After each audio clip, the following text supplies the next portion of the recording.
Hello and welcome back दोस्तों, स्वागत है आपका एग्जाम 365 डे के यूट्यूब प्लेटफॉर्म के ऊपर।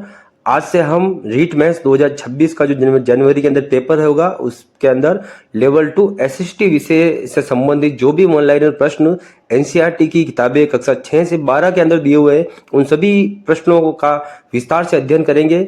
अभी तक हमने राजस्थान बोर्ड के सारे वीडियो बना लिए हैं। अभी अपन सामाजिक अध्ययन एसएसटी से संबंधित जो भी प्रश्न है वो इस वीडियो के अंदर बनाएंगे। शुरू करते हैं वीडियो। ये कक्षा 6 है। हमारा ब्रह्मांड करके पहला अध्याय, पहला प्रश्न, आसमान में दिखाई देने वाले तारों के विभिन्न समूह को क्या कहा जाता है? तो इन्हें तारामंडल या नक्षत्र मंडल के नाम से जाना जाता है। दूसरा प्रश्न, भारत में आसमान में दिखाई देने वाले 7 तारों के समूह को किस नाम से जाना जाता है? तो इसका आंसर सप्तऋषि मंडल रहेगा। अगला प्रश्न, सप्तऋषि मंडल को फ्रांस में क्या कहा जाता है? तो सॉस पैन यानी कि हत्ते वाली देगची के नाम से भी कहा जाता है। चौथा प्रश्न, सप्तऋषि मंडल को ब्रिटेन में क्या कहा जाता है? तो खेत जुताई वाला हल कहा जाता है। पांचवा प्रश्न, सप्तऋषि मंडल को यूनान में क्या कहा जाता है? तो स्मॉल बियर के नाम से जाना जाता है। छठा प्रश्न, ध्रुव तारे से किस दिशा का निर्धारण आसानी से किया जा सकता है? तो उत्तर दिशा का निर्धारण किया जाता है। पोल स्टार को हिंदू धर्म ग्रंथों में क्या कहा गया है? ध्रुव तारा कहा गया है। ठीक है। आठवां प्रश्न, आकाश में फैले तारे, उल्का, ग्रह, उपग्रह, धूमकेतु आदि क्या कहलाते हैं? तो इन्हें खगोलीय पिंड के नाम से जाना जाता है। नवां प्रश्न, तारे किन गैसों के मिश्रण से बनते हैं? तो जो तारे हैं ये हाइड्रोजन व हीलियम से बनते हैं। अगला प्रश्न, ब्रह्मांड किसका भाग है? तो ब्रह्मांड जो है ये अंतरिक्ष का भाग है। ये सभी जो प्रश्न मैं अभी आपको बता रहा हूँ वन लाइनर के रूप में, यह एनसीईआरटी जो सामाजिक अध्ययन की किताबें आती हैं कक्षा 6 से अपन ने शुरू किया है। आज का वीडियो कक्षा 6 का रहेगा। ऐसे फिर अपन कक्षा 7, 8 करके 12 तक की सारी पुस्तकों के वन लाइनर प्रश्न आपके सामने लेके आएंगे। अगला प्रश्न, विभिन्न तारों, उनके अवशेषों, धूल कणों और गैसों का असीमित भंडार क्या कहलाता है? तो उसे आकाशगंगा के नाम से जाना जाता है। तारों के छोटे समूह क्या कहलाते हैं? तो तारामंडल कहलाते हैं। सूर्य के प्रकाश की गति कितनी है? तो 3 लाख किलोमीटर प्रति सेकंड की रहती है। ठीक है। एक वर्ष में सूर्य का प्रकाश कितनी यात्रा तय करता है? तो 95 खरब किलोमीटर की यात्रा तय करता है। ब्रह्मांड की उत्पत्ति का सर्वमान्य सिद्धांत कौन सा है? तो बिग बैंग सिद्धांत जो है ये सर्वमान्य है। पृथ्वी किस आकाशगंगा का भाग है? तो मिल्की वे, एरावत पथ या कहे दूध मेखला का भाग है। पृथ्वी के निकट जो तारा है वो कौन सा है सर्वाधिक निकट? तो सूर्य जो है वो पृथ्वी के सर्वाधिक निकट तारा अपन कह सकते हैं। सारे महत्वपूर्ण प्रश्न हैं जो अधीनश मंत्रालय अभी जनवरी में रीट का एग्जाम करवाएगा, उसमें ये प्रश्न आपको हूबहू देखने को मिलेंगे। इसलिए वीडियो लास्ट तक देखें और अपने मिलने वाले जो भी फ्रेंड हैं जो रीट की तैयारी करते हैं उनको वीडियो शेयर करें, क्योंकि जो भी प्रश्न बनते हैं वो एनसीईआरटी की किताबों से ही बनते हैं। आगे, सूर्य से पृथ्वी की दूरी कितनी है? तो लगभग 15 करोड़ किलोमीटर की दूरी है। सूर्य से पृथ्वी की दूरी कितनी है? तो यही सवाल वापस वो आ गया। अगर धूम्रकेतु या कहे पुच्छल तारा जो है वो सदैव किस दिशा में होता है? तो ये सूर्य की तरफ होता है हमेशा। 20वां प्रश्न, पृथ्वी के निकट से गुजरने वाला चर्चित धूम्रकेतु कौन सा है? तो उसका नाम हेली है। अंतिम बार हेली को कब देखा गया? 1986 में देखा गया था। अगली बार हेली धूमकेतु कब दिखाई देगा? तो ये 2062 के अंदर दिखाई देगा। ठीक है। हेली धूमकेतु कितने वर्षों बाद दिखाई देता है? तो ये 76 वर्षों के बाद दिखाई देता है। सारे महत्वपूर्ण प्रश्न हैं, सामाजिक के प्रश्न हैं। एसएसटी से जो भी रीट की तैयारी कर रहे हैं उन सभी विद्यार्थियों के लिए क्लास बहुत ही महत्वपूर्ण क्लास रहेगी, क्योंकि यहाँ से प्रश्न आपको हूबहू एग्जाम में देखने को मिलेंगे। गाइडों से भी प्रश्न आते हैं, कोचिंग के नोट्सों से भी प्रश्न आते हैं, बाकी पर एनसीईआरटी को पढ़ना सर्वप्रथम प्राथमिकता देना सही रहते हैं इसको। ठीक है। आगे, ग्रह का चक्कर लगाने वाला पिंड क्या कहलाता है? तो उपग्रह कहते हैं उसको। तारे चमकते हैं, स्वयं के प्रकाश से चमकते हैं तारे। अगला, सौर परिवार से संबंधित प्रश्न पढ़ते हैं अपन। पहला प्रश्न, सौर परिवार का पिता या कहे जनक किसे कहा जाता है? तो सूर्य को कहा जाता है। आगे, सौर मंडल के सभी आकाशीय पिंड जिस पथ पर सूर्य का चक्कर लगाते हैं उसे क्या कहते हैं? उसे कक्ष कहा जाता है। आगे, सौर मंडल के केंद्र में सूर्य है। सर्वप्रथम किसने बताया था ये बात? तो ये बात निकोलस कोपरनिकस ने 1543 के अंदर ये बात बताई थी कि सौर मंडल के केंद्र में सूर्य है। ठीक है ना। ये भी अच्छा और महत्वपूर्ण प्रश्न है। सौर परिवार से संबंधित ज्योग्राफी के प्रश्न बनते हैं, सारे रीट के सिलेबस के अंदर है, आप देख सकते हैं सिलेबस। और साथ में ये वीडियो जरूर देखें, क्योंकि इस वीडियो से आपको हूबहू प्रश्न एग्जाम के अंदर मिलेंगी। आगे चलते हैं। आगे, आधुनिक वैज्ञानिकों द्वारा सौर मंडल की आयु कितनी बताई गई है? तो 460 करोड़ वर्ष बताई गई है। सौर मंडल को किसने बांध रखा है? तो सूर्य का गुरुत्वाकर्षण है, इसने सौर मंडल को बांध रखा है। सूर्य का प्रकाश को पृथ्वी पर या पृथ्वी तक आने में कितना समय लगता है? तो 8 मिनट और 30 सेकंड का समय लगता है। ये प्रश्न आपको हूबहू मिलेंगे आगे। सौर मंडल में कुल कितने ग्रह हैं? तो सौर मंडल में कितने ग्रह हैं? 8 ग्रह, 9 ग्रह होते हैं। 9 ग्रह एनसीईआरटी के फैक्ट के हिसाब से चलते हैं अपन, ठीक है। प्लूटो के ग्रह का को दर्जा कब दिया गया था? प्लूटो को ग्रह का दर्जा 2006 में दिया गया था, ठीक है। आंतरिक ग्रहों में कौन शामिल हैं? तो बुध, शुक्र, पृथ्वी, मंगल शामिल हैं। गैसीय ग्रह किसे कहा जाता है? तो बृहस्पति व शनि को कहा जाता है। आगे, बर्फ दानव की संज्ञा किन ग्रहों को दी गई है? तो अरुण व वरुण को बर्फ दानव की संज्ञा दी गई है, ठीक है ना। ठंडे ग्रह होते हैं तो अरुण व वरुण को बर्फ दानव की संज्ञा दी गई। दूर होते हैं सूर्य के प्रकाश से, इसलिए इनको बर्फ दानव की संज्ञा दी जाती है। ये जो 7वां प्रश्न है, सौरमंडल में कितने ग्रह हैं, तो ये अपन जो भी परफेक्ट बता रहे हैं वो एनसीईआरटी की किताबों में जो लिखा है वही बताते हैं, ठीक है। आगे, सूर्य से दूरी के आधार पर पृथ्वी का सौरमंडल से ग्रहों में कौन सा स्थान है? तो पृथ्वी का सौरमंडल से ग्रहों में तीसरा स्थान है। आगे, आकार की दृष्टि से पृथ्वी सौरमंडल का कितनेवां ग्रह है? तो आकार की दृष्टि से पृथ्वी 5वां ग्रह है। पृथ्वी का औसत तापमान कितना है? 15 डिग्री सेल्सियस है। पृथ्वी पर तापमान बने रहने का कारण क्या है? तो वायुमंडल है मुख्य कारण, ठीक है। पृथ्वी के कितने परिमंडल हैं? तो पृथ्वी के 4 परिमंडल हैं। पृथ्वी के कितने भाग पर जल है? तो पृथ्वी के 71% भाग पर जल है। पृथ्वी का उपग्रह कौन सा है? तो पृथ्वी का उपग्रह चंद्रमा है, ठीक है दोस्तों। सभी प्रश्न ज्योग्राफी से हैं और ज्योग्राफी आपके रीट के सिलेबस के अंदर लगती है। जो जो सिलेबस में है उसी का अपन अध्ययन करेंगे, सिलेबस से बाहर किसी भी चीज़ का अपन अध्ययन नहीं करेंगे, ठीक है ना। क्योंकि एनसीईआरटी के अंदर लगभग जो भी दे रखा है वो लगभग 80 से 90% आपके सिलेबस के अंदर लगता है। और एनसीईआरटी काफ़ी महत्वपूर्ण है, आप सभी जानते हैं, इसलिए हम आपको वन लाइनर के रूप में एनसीईआरटी सारी पढ़ा रहे हैं। ये सारी पीडीएफ हमारे द्वारा बनाई गई है और किसी प्रकार की गलती होना स्वाभाविक है, तो साथ साथ में सुनते भी रहिए। आगे, पृथ्वी के समान सघन वातावरण की खोज कहाँ की गई थी? तो टाइटन के ऊपर, ठीक है। टाइटन किसका उपग्रह है? तो टाइटन शनि का उपग्रह है। अगला, चंद्रमा की तुलना में पृथ्वी कितनी बड़ी है? तो पृथ्वी चंद्रमा की तुलना में 81 गुना बड़ी है। चंद्रमा को अपने अक्ष पर घूमने में कितना समय लगता है? तो लगभग 29 दिन का समय चंद्रमा को लगता है। आगे, चंद्रमा को पृथ्वी के चारों ओर तरफ चक्कर लगाने में कितना समय लगता है? तो चंद्रमा को लगभग 27 दिन का समय लगता है। 24वां प्रश्न, मंगल व बृहस्पति के बीच की पट्टी जो है उसे क्या कहते हैं? इसे क्षुद्र ग्रह कहते हैं। क्षुद्र ग्रह क्या है? ये मंगल और बृहस्पति जो है उसके बीच की पट्टी को क्षुद्र ग्रह कहा जाता है। टूटते हुए तारे के रूप में किन्हें जाना जाता है? तो ये जो उल्का पिंड है इन्हें ही हम टूटता हुआ तारा कहते हैं। जो टूटता हुआ तारा हमें आकाश में दिखता है वह उल्का पिंड होते हैं, ठीक है। तो उल्का पिंड की परिभाषा भी हो जाती है कि उल्का पिंड क्या है? तो टूटता हुआ जो तारा है वही उल्का पिंड है। ये सभी सामान्य से प्रश्न हैं, पर एग्जाम में जब आ जाते हैं तो यही हमें कंफ्यूज कर देते हैं और गलत प्रश्न आंसर की ओर लेके चले जाता है। इसलिए अपन को बार बार वीडियो को देखना चाहिए, इससे क्या होता है कि कंफ्यूजन सारी क्लियर हो जाती है, ठीक है दोस्तों। आगे, पखवाड़ा कितने दिनों का होता है? तो पखवाड़ा 15 दिनों का पखवाड़ा होता है। सौर मंडल का सबसे बड़ा ग्रह कौन सा है? तो बृहस्पति ग्रह है। सौर मंडल का सबसे छोटा ग्रह कौन सा है? तो बुध ग्रह है। जीवंत ग्रह किसे कहा जाता है? पृथ्वी को कहा जाता है। अगला, पृथ्वी किन 2 ग्रहों के बीच स्थित है? तो पृथ्वी शुक्र और मंगल ग्रह के बीच में स्थित है, ठीक है। अगला पार्ट, अंतरिक्ष खोज। पहला, गीजा का महान पिरामिड किस तारे से संबंधित है? जो गीजा का महान पिरामिड है वह ध्रुव तारे से संबंधित है। दूसरा प्रश्न, अंतरिक्ष के अध्ययन के प्रमाण सबसे पहले कहाँ पर मिले थे? तो मिस्र के अंदर हमें सबसे पहले अंतरिक्ष के अध्ययन के प्रमाण मिले थे, ठीक है। ये अंतरिक्ष तीसरा पार्ट है, ये अंतरिक्ष की खोज है, ये भी रिलेटिव है सारे प्रश्नों। भारत द्वारा अंतरिक्ष में भेजे गए पहले कृत्रिम उपग्रह का क्या नाम है? तो आर्यभट्ट नाम था। पृथ्वी की सही परिधि की गणना सर्वप्रथम किसने की थी? तो इरेटोस्थेनीज ने की थी। भास्कराचार्य की रचना है, तो सिद्धांत शिरोमणि जो है भास्कराचार्य की रचना है। सर्वप्रथम किस भारतीय खगोल वैज्ञानिक ने पृथ्वी के गुरुत्वाकर्षण के बारे में बताया था?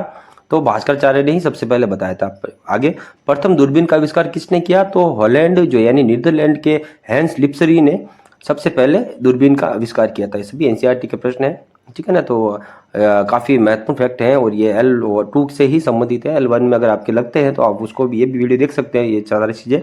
आगे, 8वां प्रश्न, आकाशीय पिंडों को देखने योग्य दूरबीन का आविष्कार किसने किया था? तो गैलीलियो ने किया था, ठीक है। इटली का निवासी था, 1610 के अंदर किया था। दूसरा अगला प्रश्न, देश की सबसे बड़ी दूरबीन मास्ट को कहाँ स्थापित किया गया है? तो उदयपुर के फतेह सागर जो झील है उसके टापू के ऊपर स्थापित किया गया है। इसी में 10वां प्रश्न, सवाई जय सिंह ने सौर वेधशालाओं का निर्माण कहाँ पर किया था? तो कहाँ कहाँ जगह पूछिए, तो दिल्ली के अंदर, जयपुर, बनारस, उज्जैन और मथुरा, 5 जगह पर सवाई जय सिंह ने सौर वेधशालाओं का निर्माण किया था। ठीक है। 11वां प्रश्न, सवाई जय सिंह ने किन 3 यंत्रों का निर्माण करवाया था? अच्छा प्रश्न है। तो 3 यंत्र कौन से हैं? पहला सम्राट यंत्र जो सबसे बड़ा यंत्र है, आगे जयप्रकाश यंत्र और राम यंत्र, ये 3 यंत्र हैं जिसका निर्माण सवाई जय सिंह ने किया था। ठीक है, जिसमें सबसे बड़ा यंत्र का नाम सम्राट यंत्र है और दूसरा जयप्रकाश यंत्र और तीसरा राम यंत्र। ठीक है, महत्वपूर्ण प्रश्न है और 10वां प्रश्न भी काफी महत्वपूर्ण था। आगे, पृथ्वी के गुरुत्वाकर्षण से बाहर निकलने के लिए जरूरी पलायन वेग कितना होना चाहिए? तो 11.2 किलोमीटर प्रति सेकंड का पलायन वेग होना चाहिए। आगे, विश्व का प्रथम कृत्रिम उपग्रह कौन सा है? तो स्तूपनिक है जो तत्कालीन सोवियत संघ का था। 1957 इसकी दिनांक है। आगे, अंतरिक्ष में जाने वाला पहला जीवित प्राणी कौन था? तो लाइका नामक जो कुतिया थी स्पूतनिक द्वितीय में गई थी, यह पहली जीवित प्राणी कह सकते हैं अपन। अंतरिक्ष की यात्रा करने वाला पहला व्यक्ति कौन था? तो यूरी गागरिन था जो वोस्ताक 1 जो है अंतरिक्ष यान उसमें गया था। 1961 की बात है। ये सारे अंतरिक्ष से संबंधित प्रश्न हैं जो सामान्य ज्ञान के प्रश्न रहते हैं, जीके के प्रश्न होते हैं और सभी एग्जामों में काम आते हैं सारे प्रश्न। ठीक है। आगे, चंद्रमा का पहली बार मानव कब पहुंचा था? चंद्रमा पर पहली बार जो मानव पहुंचा उसकी दिनांक पूछी तो 1969 में अपोलो 11 जो है उसके अंदर गए थे। आगे, चंद्रमा की धरा पर पहली बार कदम रखने वाला अंतरिक्ष यात्री कौन था? तो नील आर्मस्ट्रॉन्ग है। अगला प्रश्न, अंतरिक्ष यात्रा करने वाला प्रथम भारतीय कौन था? तो राकेश शर्मा था जो 1984 में गया था। सोयूज T11 नामक यान से गए थे। 19वां प्रश्न, अंतरिक्ष में जाने वाली भारत की पहली महिला कौन थी? तो कल्पना चावला गई थी पहली बार। 20वां प्रश्न, अंतरिक्ष में सर्वाधिक समय बिताने वाली भारतीय मूल की अमेरिका महिला कौन है? तो सुनीता जो विलियम्स है, ये करंट का सवाल भी कह सकते हैं इसको।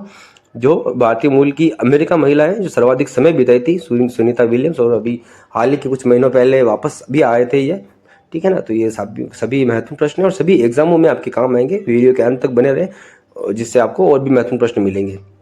अगला प्रश्न इसरो से संबंधित है कि इसरो का पूरा नाम बताइए। तो इसरो का पूरा नाम है भारतीय अंतरिक्ष अनुसंधान संगठन। ठीक है।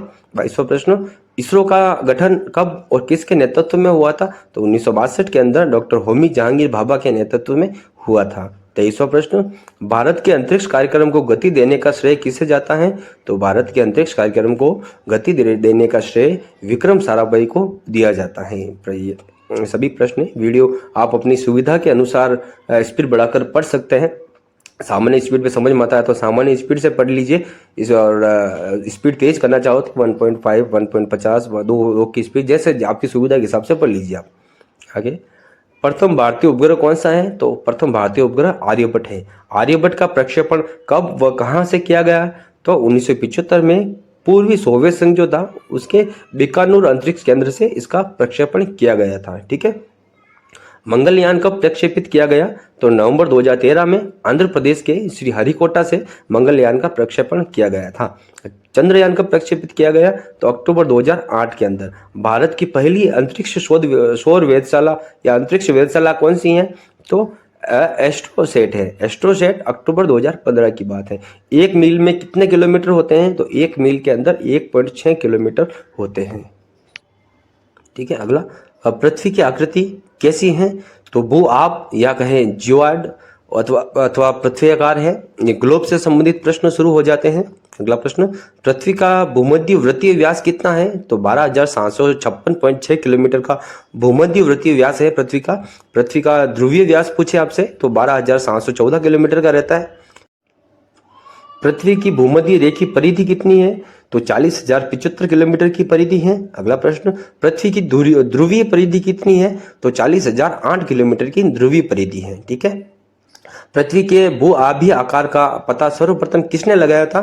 तो जियां रिवर ने, जो फ्रांस का निवासी था, उसने सबसे पहले पृथ्वी के जो भू-आभीय आकार है वो तो होता है पृथ्वी का, उसका सर्वप्रथम पता लगाया था। ये सारे प्रश्न आपको एग्जाम में देखने को मिलेंगे और महत्वपूर्ण प्रश्न है। आगे, पृथ्वी का अक्ष अपने परिक्रमण तल से कितना कोण बनाता है?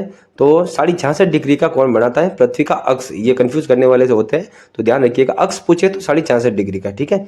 90 डिग्री उत्तरी अक्षांश रेखा कहां पर खींची गई है?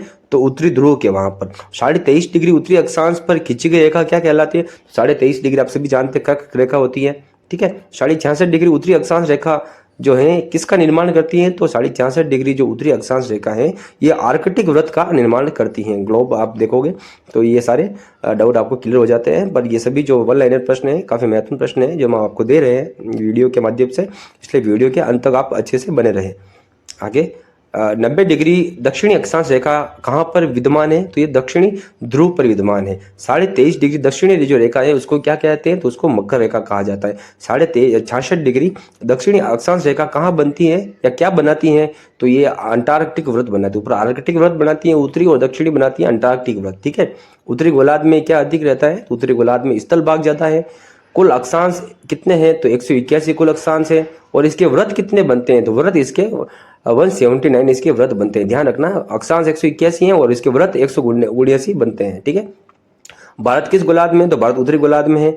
1 डिग्री अक्षांश की पृथ्वी के धरातल पर दूरी कितनी होती है, तो 1 डिग्री अक्षांश पर 111.13 लगभग 111 किलोमीटर आप कह सकते हैं। बाकी सही एग्जैक्ट इसका मान 111.13 किलोमीटर का रहता है 1 अक्षांश डिग्री। ठीक है ना, 1 अक्षांश पार का। अच्छा प्रश्न है ये भी।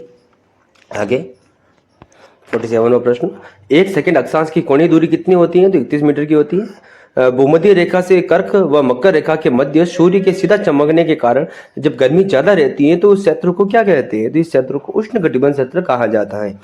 इसी में अगला प्रश्न, कर्क रेखा से आर्कटिक वृत्त तथा मकर रेखा से जो अंटार्कटिक वृत्त है उसके मध्य का जो तापमान है वो मध्यम रहता है, तो इस क्षेत्र को क्या कहते हैं, तो उस क्षेत्र को शीतोष्ण या कहे उपोष्ण कटिबंध के नाम से जाना जाता है। ठीक है ना। अगला प्रश्न इसी प्रकार कि आर्कटिक वृत्त तथा उत्तरी ध्रुव और अंटार्कटिक वृत्त से लेकर दक्षिणी ध्रुव के बीच का जो स्थान है ये अत्यधिक ठंडा रहता है। ठीक है ना। तो उस क्षेत्र को क्या कहा जाता है, तो उस क्षेत्र को शीत कटिबंध के नाम से जाना जाता है। ये जो ग्लोब है, ग्लोब का जो 3 डिवाइडेशन किया है हमने, कैसा जो भूमध्य रेखा है वहां पर जो क्षेत्र पाया जाता है उसे उष्ण कटिबंध कहते हैं। उससे ऊपर कर्क रेखा से ऊपर अपन जब जाते हैं तो वहां पर शीतोष्ण या उपोष्ण कटिबंध हो जाता है। वो ध्रुव के नजदीक का क्षेत्र जो है शीत कटिबंध के नाम से जाना जाता है। ठीक है ना। इसी प्रकार से अगले एक प्रश्न काफी बड़ा है, देखिए कि भूमध्य रेखा से उत्तरी भौगोलिक ध्रुव या कहे दक्षिण भौगोलिक ध्रुव के मध्य की कुल दूरी 90 डिग्री की है। ठीक है ना, समझना प्रश्न को। आगे पृथ्वी की कुल ध्रुवीय परिधि 40,008 किलोमीटर की है। इस प्रकार एक गोलार्ध की ध्रुवीय परिधि कितनी होगी, आधी हो गई, यानी कि 20,004 किलोमीटर की हो गई।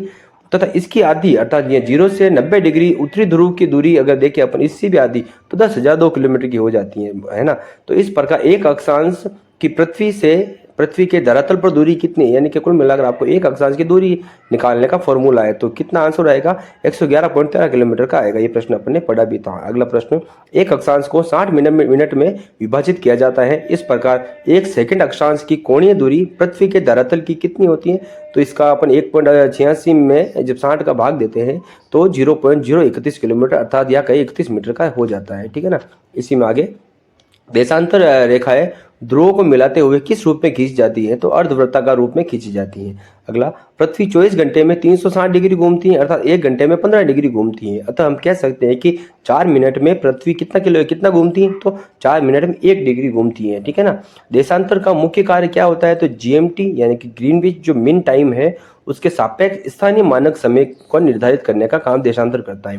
किसी देश से गुजरने वाली देशांतर रेखा के आधार पर वहां का मानक समय निर्धारित किया जाता है। तो रूस और अमेरिका के कितने मानक समय, ये फैक्ट है एनसीईआरटी का, तो रूस और अमेरिका है वहाँ के दोनों में 9 मानक समय है। ठीक है ना। तो 1 डिग्री जब देशांतर पार करते हैं तो उसमें 4 मिनट का समय लगता है। उसी के अकॉर्डिंग आप किसी भी जो देश है वहाँ का स्थानिक आप जो समय है आप आराम से ज्ञात कर सकते हैं। ठीक है ना। आगे चलते हैं। भारत का मानक समय जो है इंडियन स्टैंडर्ड टाइम जो है IST वह 82.5 डिग्री पूर्वी देशांतर पर स्थित है। ठीक है। तो यह उत्तर प्रदेश के प्रयागराज में मिर्जापुर के पास जो नैनी नामक स्थान है वहां से तय किया जाता है। यह ग्रीनविच से कितना आगे है, तो 82.5 डिग्री है, तो 4 मिनट 1 डिग्री का होता है। ऐसा आप जब लगाएंगे तो 5 घंटे और 30 मिनट का जो एवरेज निकल कर आएगा, तो 5.5 प्लस अपना इंडिया का समय रहता है। ठीक है ना। आगे, अंतर्राष्ट्रीय तिथि रेखा प्रशांत महासागर के बेरिंग स्ट्रेट, फिजी, टोंगा आदि द्वीपों पर क्यों मुड़ती है, ताकि वहां दिन तिथि के भ्रम से मुक्ति हो सके। ये जो देशांतर रेखा ये मूर्ति है कि समय बराबर करने के लिए भ्रम नहीं रहे किसी प्रकार का, इसीलिए। ठीक है। देशांतरों के मध्य का स्थान क्या कहलाता है, तो देशांतरों के मध्य का स्थान गोरे कहलाते हैं। अक्षांशों के मध्य का स्थान क्या कहलाता है, तो कटिबंध कहलाता है। आगे 0 डिग्री अक्षांश और 0 डिग्री देशांतर कहाँ पर मिलती थी? अटलांटिक महासागर पर मिलती हैं। आगे 180 डिग्री देशांतर को अंतर्राष्ट्रीय तिथि रेखा कब माना गया था? तो 1884 में जब आयोजित हुई थी, एक सभा हुई थी वाशिंगटन में, उस समय 180 डिग्री देशांतर को अंतर्राष्ट्रीय तिथि रेखा माना गया था। ये रेखाएं पृथ्वी को किस में बांटती हैं? तो पूर्वी और पश्चिमी देशांतरों में विभाजित करती हैं। ग्रीनविच से गुजरने वाली 180 डिग्री देशांतर रेखा क्या कहलाती है? तो प्राइम मेरिडियम कहलाती है। ठीक है, लंदन के पास ग्रीनविच नामक स्थान पर क्या है? तो ब्रिटिश रॉयल वेधशाला स्थित है। वहां पर प्राइम मेरिडियम रेखा पृथ्वी को 2 बराबर भागों में पूर्वी व पश्चिमी देशांतरों में बांटती है। तो इसे क्या कहते हैं? इसे अंतर्राष्ट्रीय तिथि रेखा भी कहा जाता है। ये प्रश्न मैं जल्दी जल्दी इसलिए पढ़ रहा हूँ कि क्लास ज़्यादा लंबी भी नहीं रहे आपके, क्योंकि आपको 6ठी 7वीं से 12वीं तक की सारी क्लासें पढ़नी है, समय भी आपके पास कम ही है। तो आप इसको, वीडियो फास्ट लगता है तो थोड़ा स्लो करके सुन लीजिए, और स्लो लगता है तो फास्ट करके आप अपनी सुविधा के अकॉर्डिंग जैसा भी पढ़ना चाहे वैसे पढ़ सकते हैं। ठीक है, हमारे ऐसा कुछ कोई नहीं रहता है कि वीडियो को धीरे धीरे देखो, टाइम बढ़ मिलता है। ठीक है, आप अपने सुविधा के हिसाब से देखिए। आगे, चूंकि पृथ्वी पश्चिम से पूर्व की तरफ घूमती है, इसलिए ग्रीनविच के पूर्वी के स्थानों का समय ग्रीनविच से आगे और पश्चिम के स्थानों का समय ग्रीनविच से पीछे रहता है। ठीक है, इफेक्ट दिया था। आगे, 2 विपरीत देशांतरों को जोड़ने से एक ध्रुवीय वृत्त बनता है। इसकी कुल संख्या कितनी होती है? तो 180 डिग्री जो है ये ध्रुवीय वृत्त बनते हैं। ठीक है, आगे 21 जून को कर्क रेखा पर सूर्य लंबवत चमकता है, जिससे कर्क रेखा पर दिन सबसे बड़ा और रात सबसे छोटी होती है। तो यह अवस्था क्या कहलाती है? तो इस अवस्था को ग्रीष्म अयनात कहते हैं। 22 दिसंबर को मकर रेखा पर सूर्य लंबवत चमकता है, जिससे कर्क रेखा पर रात सबसे बड़ी और दिन सबसे छोटा होता है। तो यह अवस्था क्या कहलाती है? इस अवस्था को शीत अयनांत कहते हैं। तो ग्रीष्म अयनांत क्या होता है और शीत अयनांत क्या होता है, इसके बारे में अपन ने अच्छे से इसकी जो भी परिभाषा एनसीईआरटी की किताब में छठ कक्षा 6 के अंदर दे रखा है, उसका अपन ने पढ़ के अध्ययन किया है, आप समझ सकते हैं। आगे 71वां प्रश्न बड़ा प्रश्न है कि 21 मार्च व 23 सितंबर को सूर्य विषुवत रेखा पर सीधा चमकता है। इससे पूरी धरती पर दिन व रात बराबर होते हैं। 21 मार्च को बसंत विषु और 23 सितंबर को क्या कहा जाता है? तो उसे शरद विषु या कहा जाता है। ठीक है नी। और सौर वर्ष जो है सामान्य 365 दिन का, और लीप वर्ष जो होता है वो 366 दिन का होता है। प्रत्येक लीप वर्ष में फरवरी 29 दिन की होती है। हिंदू कैलेंडर में चैत्र माह में एक दिन अतिरिक्त जोड़ दिया जाता है। ठीक है ना। और लीप वर्ष कैसे विभाजित होता है? तो लीप वर्ष को विभाजित करने के लिए 4 से भाग दे दिया जाता है। अगला प्रश्न, जब सूर्य, पृथ्वी और चंद्रमा एक सरल रेखा में होते हैं तो ऐसी स्थिति में सिजिकी का निर्माण होता है। जब पृथ्वी, सूर्य तथा चंद्रमा के मध्य आ जाती है तो ऐसी स्थिति में सूर्य की रोशनी चंद्रमा तक नहीं पहुंच पाती है तथा पृथ्वी की जो छाया है वो चंद्रमा पर गिरती है। तो इससे क्या हो जाता है? उससे चंद्रग्रहण का निर्माण हो जाता है। और हमेशा ये कब होता है? तो ये पूर्णिमा के दिन ही चंद्रग्रहण बनता है। ठीक है। जब चंद्रमा सूर्य तथा पृथ्वी के मध्य में आ जाता है चंद्रमा, तो पृथ्वी के कुछ हिस्से पर सूर्य का प्रकाश नहीं पहुंच पाता है। ऐसी स्थिति सूर्य ग्रहण कहलाती है। तो ये हमेशा कब होती है? तो ये सूर्य ग्रहण हमेशा अमावस्या के समय पर होता है।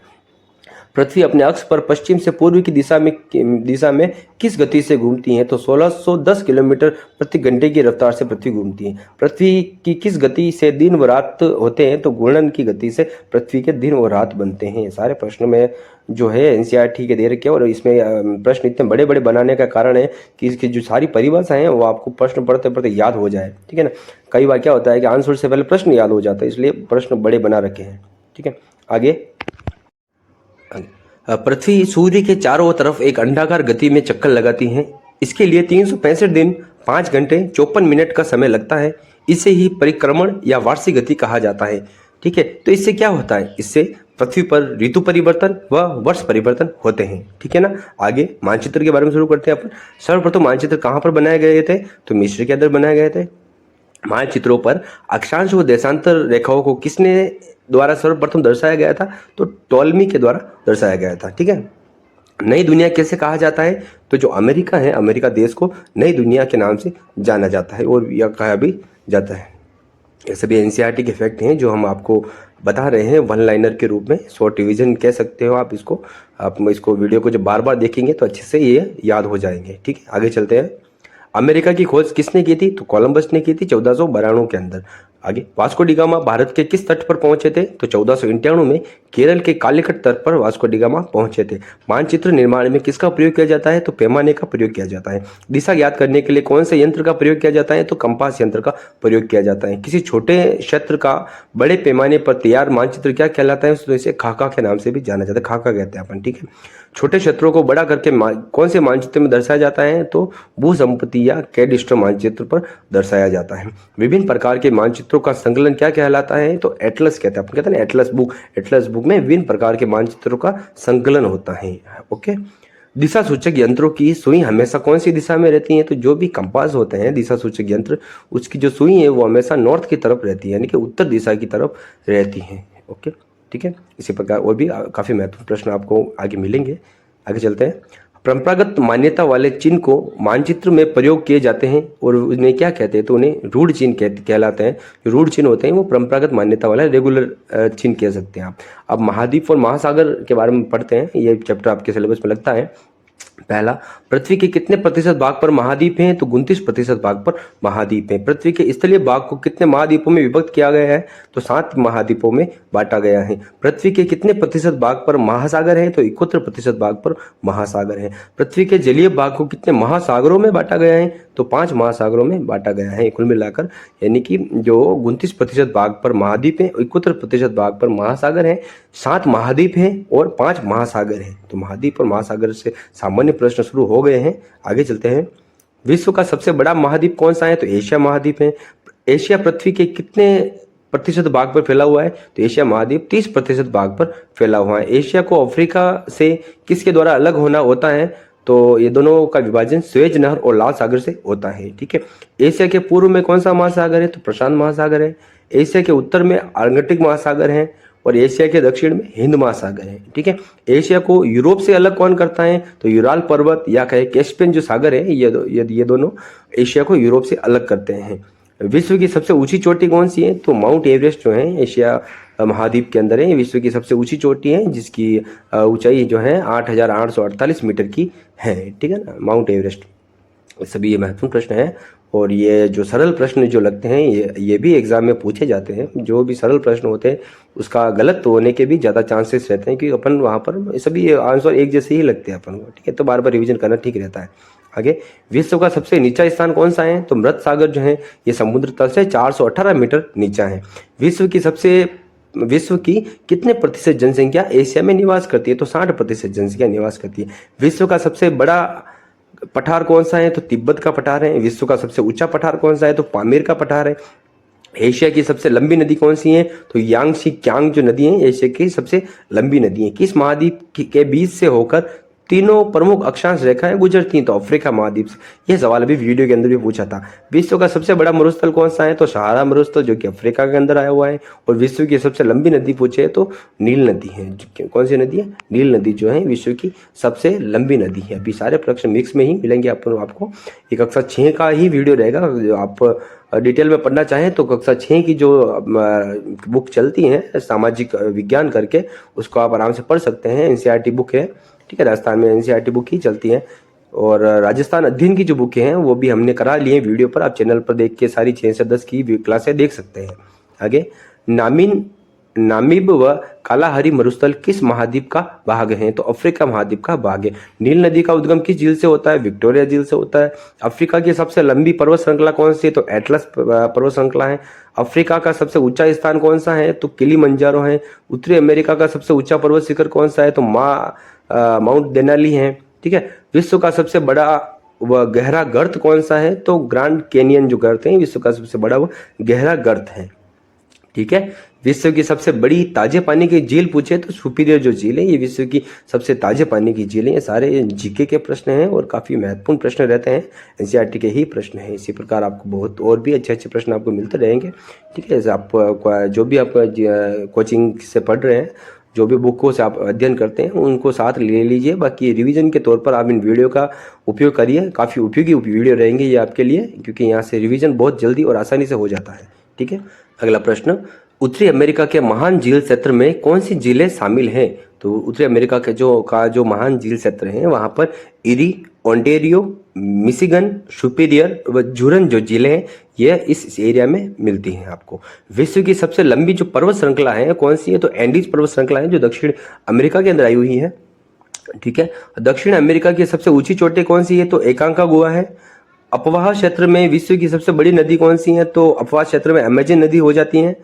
विश्व का सबसे शुष्क मरुस्थल कौन सा है? तो अटाकामा जो मरुस्थल है विश्व का सबसे शुष्क मरुस्थल है। धरती के फेफड़े किसे कहा जाता है? तो अमेजन जो वन क्षेत्र है उसे धरती के फेफड़े कहा जाता है। ब्राजील में पाए जाने वाले जो कॉफी के बागान है उन्हें क्या कहा जाता है? तो ब्राजील के अंदर जो कॉफी के बागान पाए जाते हैं उन्हें फेजेंडा कहा जाता है। ये प्रश्न पिछली बार भी रीट के एग्जाम में पूछा गया है। विश्व का धरती के फेफड़े किसे कहा जाता है ये भी प्रश्न आया हुआ है। तो सभी सारे महत्वपूर्ण प्रश्न है। आगे चलते हैं। अंटार्कटिका की खोज सबसे पहले किसने की थी? तो कैप्टन कुक ने 1773 के अंदर की थी। ठीक है, अंटार्कटिका पर पहला कदम किसने रखा था? तो 1821 में जॉन डेविस ने रखा था। सबसे ठंडा महाद्वीप कौन सा है? तो अंटार्कटिका महाद्वीप है। अंटार्कटिका पर जाने वाले प्रथम भारतीय कौन थे? तो डॉक्टर गिरिराज सिंह जो सिरोही के थे राजस्थान से। 1960 की बात है ये। विश्व का दूसरा सबसे छोटा महाद्वीप कौन सा है? तो यूरोप जो है विश्व का दूसरा सबसे छोटा महाद्वीप है। यूरोप व एशिया का संयुक्त भाग क्या कहलाता है? तो यूरेशिया कहते हैं उसको। दोनों जो है महाद्वीप इसका संयुक्त भाग यूरेशिया कहलाता है। ठीक है, यूरोप की सबसे लंबी नदी कौन सी है? तो यूरोप की सबसे लंबी नदी की बात करें तो वोल्गा नदी है। यूरोप की सबसे लंबी नदी कह सकते हैं आप इसको। ठीक है ना, काफी महत्वपूर्ण प्रश्न है सारे। ये जो विश्व का दूसरा सबसे छोटा महाद्वीप कौन सा है? यूरोप है। ये सामान्य सा प्रश्न है, ये भी पिछले एग्जाम में पूछा गया प्रश्न है, एनसीईआरटी से ही उठा हुआ प्रश्न है। लगभग आपको 90 एग्जाम के अंदर आने वाले 90 से 95% जो प्रश्न है वो सभी आपको इस क्लास में से आपको मिल जाएंगे। ये जो भी क्लासें चलेगी 5 से 7 क्लासें बनेगी वो सभी उसके अंदर मिल जाएंगे आपको। ठीक है, विश्व का सबसे छोटा देश कौन सा है? तो वेटिकन सिटी है। विश्व का सबसे छोटा महाद्वीप कौन सा है? तो ऑस्ट्रेलिया है। ऑस्ट्रेलिया अपने निकटवर्ती द्वीप समूहों के मिलने से किस नाम से जाना जाता है? तो ओनेशिया के नाम से जाना जाता है। विश्व की सबसे लंबी मूंगा निर्मित दीवार कौन सी है? तो ग्रेट बैरियर रीफ जो है ये सबसे बड़ी मूंगा निर्मित दीवार है। ऑस्ट्रेलिया की सबसे लंबी पर्वत श्रृंखला कौन सी है? तो ग्रेट डिवाइडिंग रेंज जो है ये ऑस्ट्रेलिया की सबसे लंबी पर्वत श्रृंखला है। आगे, विश्व प्रसिद्ध जो मेरिनो भेड़ है उसका संबंध कहाँ से है?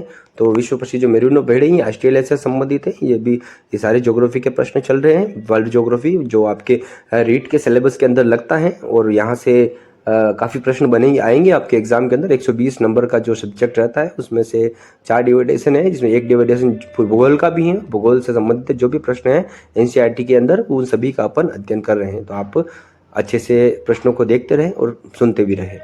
47वां प्रश्न, कालगुर्गी व कुलगाड़ी क्या है? तो कालगुल्ली व कुलगाड़ी जो है ये सोने की खान है। ऑस्ट्रेलिया की प्रमुख नदियाँ कौन सी हैं? तो मर्रे व डार्लिंग जो है ये ऑस्ट्रेलिया की प्रमुख नदियां हैं। विश्व का सबसे बड़ा महासागर कौन सा है? तो प्रशांत महासागर विश्व का सबसे बड़ा महासागर है। प्रशांत महासागर की आकृति कैसी है? तो त्रिभुजाकार आकृति है। पृथ्वी का सबसे गहरा गर्त कौन सा है? तो मैरियाना गर्त जो लगभग 11 किलोमीटर गहरा है। प्रशांत महासागर के वे तटीय भाग जहाँ सबसे अधिक भूकंप व ज्वालामुखी पाए जाते हैं क्या कहलाते हैं? उन्हें अग्नि मेखला फायर रिंग्स के नाम से भी जाना जाता है। विश्व का दूसरा सबसे बड़ा महासागर कौन सा है? तो दूसरा सबसे बड़ा महासागर अटलांटिक महासागर है। ठीक है, विश्व का सबसे बड़ा महासागर पूछे तो प्रशांत महासागर और दूसरा बड़ा महासागर पूछे तो अटलांटिक महासागर है। ठीक है, आपको देख के लग रहा होगा कि ये सारे प्रश्न कितने महत्वपूर्ण प्रश्न हैं और एनसीईआरटी के प्रश्न अपन ज़्यादातर स्किप कर देते हैं, बाकी के बहुत ही उपयोगी प्रश्न रहते हैं। आगे चलते हैं अपन इसी कड़ी के अंदर। अटलांटिक जो महासागर है उसकी आकृति कैसी है? तो अंग्रेजी भाषा के एस अक्षर के समान इसकी आकृति है। डागर बैंक व ग्रांड बैंक अटलांटिक के किस प्रकार के क्षेत्र हैं? तो ये मछली पकड़ने के केंद्र हैं, डागर बैंक और ग्रांड बैंक। ठीक है, कटकों के लिए कौन सा महासागर जाना जाता है? तो अटलांटिक महासागर ही कटकों के लिए जाना जाता है। ये प्रश्न पूछा हुआ है। विश्व का सबसे लंबा महासागर कटक कौन सा है? तो मध्य अटलांटिक कटक जो है ये विश्व का सबसे लंबा अटलांटिक कटक है। विश्व का सबसे व्यस्त जो समुद्री जलमार्ग है वो कौन सा है? तो अटलांटिक महासागर जो है विश्व का सबसे व्यस्त समुद्री जलमार्ग है। विश्व का सबसे छोटा महासागर कौन सा है? तो आर्कटिक जो महासागर है विश्व का सबसे छोटा महासागर है। आर्कटिक की आकृति किसके समान है? तो अंग्रेजी भाषा के अक्षर डी के समान है। आर्कटिक को प्रशांत महासागर से कौन सी जल संधि जोड़ती हैं? तो जो बेरिंग जल संधियां ये आर्कटिक जो महासागर है उसको प्रशांत महासागर से जोड़ती हैं। बेरिंग जल संधि से भी प्रश्न एग्जाम में अक्सर पूछे जाते हैं, तो ये सभी आप ध्यान रखिएगा, ठीक है ना। ये जो आर्कटिक की आकृति किसके समान है? जो डी के समान है, ये भी अच्छा प्रश्न है और आया हुआ प्रश्न है। आर्कटिक को अटलांटिक महासागर से कौन सी जल संधि जोड़ती हैं? तो डेनमार्क जल संधि है, ये आर्कटिक को अटलांटिक महासागर से जोड़ती हैं। आगे पर्यावरणीय प्रदेश अध्याय है। प्रश्न, पृथ्वी पर सूर्य की किरणें सीधी कहाँ पर पड़ती हैं? तो भूमध्य रेखा पर सीधी किरणें पड़ती हैं। पृथ्वी पर सूर्य की किरणें सबसे अधिक तिरछी कहाँ पर पड़ती हैं? तो ध्रुवों के ऊपर तिरछी पड़ती है, इसलिए वहां पर 6 महीने दिन 6 महीने रात होती है, ठीक है। आगे, भूमध्य रेखा से ध्रुवों की तरफ बढ़ने पर तापमान हमेशा कम रहता है। प्रेरी घास के मैदान कहाँ पाए जाते हैं? तो प्रेरी घास के मैदान जो है ये उत्तरी अमेरिका के अंदर पाए जाते हैं। ये प्रेरी घास के मैदान से संबंधित प्रश्न अक्सर एग्जाम में पूछा जाता है, तो इसको भी आप हाईलाइट रखिए, ठीक है। जो भी प्रश्न आपको महत्वपूर्ण लगते हैं इस वीडियो के अंदर, उसका आप साथ साथ में स्क्रीनशॉट लेते रहिए। और इसके अलावा ये जो पूरी वीडियो है इसकी PDF हम अपने टेलीग्राम चैनल के अंदर डाल देंगे, तो वहाँ से भी आप ले सकते हैं। आगे, नीलगिरी की पहाड़ियाँ कहाँ पर पाई जाती हैं? तो तमिलनाडु के अंदर नीलगिरी की पहाड़ियाँ पाई जाती है। अन्नामलई की पहाड़ियाँ कहाँ पर स्थित है? तो तमिलनाडु व केरल के अंदर है, ठीक है। आगे, महत्वपूर्ण प्रश्न, स्टेपी घास के मैदान कहाँ पाए जाते हैं? तो यूरोप के अंदर पाए जाते हैं। याक का संबंध किस मरुस्थल से है? तो शीत मरुस्थल या जिसे लद्दाख कहते हैं वहां से संबंधित है याक। एस्मिको के बर्फ से बने घर क्या कहलाते हैं? तो इग्लू कह सकते हैं आप, या इग्लू भी कह सकते हो, एक ही बात है। सील तथा वालरस किस क्षेत्र में पाए जाने वाले जीव हैं? तो सील और वालरस जो हैं ये ध्रुवीय क्षेत्रों में मिलते हैं, ठीक है। 2 अक्षांशों के बीच विशेष परिस्थितियों वाला क्षेत्र किस नाम से जाना जाता है? तो कटिबंध के नाम से जाना जाता है। ये 6 नहीं है, 2 है, ठीक है। कभी कभी टाइपिंग मिस्टेक हो जाती है क्योंकि ज़्यादा प्रश्न बनाते हैं एक साथ, इसलिए हम साथ में बोल बोल के आपको सुना देते हैं, तो वहाँ सुनना भी सही रहता है। आगे चलते हैं इसी कड़ी के अंदर अपन। आगे, रेत के टीले किस अन्य नाम से जाने जाते हैं? तो रेत के टीले को दोहरे कहा जाता है। अगला अध्याय हमारा सामाजिक परिवेश, यहाँ से राजनीति से संबंधित शुरू हो जाता है। समाज की सबसे छोटी इकाई क्या कहलाती है? परिवार कहलाती है। बालक की प्रथम पाठशाला क्या है? परिवार है। ऐसा परिवार जिसमें दादा दादी, चाचा चाची, मम्मी पापा सभी एक साथ रहते हैं उसे क्या कहते हैं? उसे सामान्य सबको सभी को पता है संयुक्त परिवार कहा जाता है, ठीक है ना। तो इसी अपन क्या करेंगे, जो भी वीडियो एक क्लास से रहेगी रोज की, उसके अंदर अपन हर क्लास के अंदर कक्षा 6 तो 6 के अंदर जो भूगोल, इतिहास और जो राजनीति है उससे संबंधित सारे प्रश्न एक साथ ही कराएंगे एक ही क्लास में। अभी तक अपन जैसे पहले भूगोल के प्रश्न कर लिए, फिर राजनीति के प्रश्न कर लेंगे, फिर इतिहास के प्रश्न कर लेंगे। इस प्रकार जो भी आपके सिलेबस में लगता है, इकोनॉमिक्स की अपन अलग से क्लास लगाएंगे, बाकी ये सारे अपन इसी के अंदर करेंगे, ठीक है। हमारा सामाजिक परिवेश क्या है? तो समाज की सबसे छोटी इकाई हमारा सामाजिक परिवेश अध्याय का नाम है और अपन इसी के अंदर चल रहे थे। ये सारे प्रश्न वापस आए हैं, ठीक है। एक बार देख लीजिए, कैसा परिवार जिसमें दादा दादी, चाचा चाची, मम्मी पापा सभी साथ रहते हैं संयुक्त परिवार कहते हैं। पता है आपको, जिस परिवार में एकल माता पिता रहते हैं या उनकी जो संतान नहीं रहती है उन्हें क्या कहते हैं? तो एकल परिवार कहते हैं। परिवार के सदस्यों के बारे में, परिवार के जो सदस्य हैं उसके बाद हमारे सबसे निकट में कौन रहते हैं? तो पड़ोसी रहते हैं, ठीक है ना। तो ये सभी सामान्य से प्रश्न हैं। कक्षा 6 के अंदर बच्चों को इसी प्रकार का ज्ञान देना भी जरूरी रहता है, इसीलिए ये NCERT का कंटेंट है। राजस्थान बोर्ड के कंटेंट के अंदर यही मिलता है, ठीक है। और आप इसके हमारे रीट के लिए ज्योग्राफी जो भी प्रश्न थे काफ़ी महत्वपूर्ण थे, इतिहास के प्रश्न भी काफ़ी महत्वपूर्ण मिलेंगे आपको, ठीक है। आगे चलते हैं अपन। हमारे देश में चाय के लिए अनुकूल परिस्थितियाँ कहाँ हैं? तो असम जो है, असम में चाय के लिए अनुकूलन परिस्थितियाँ हैं।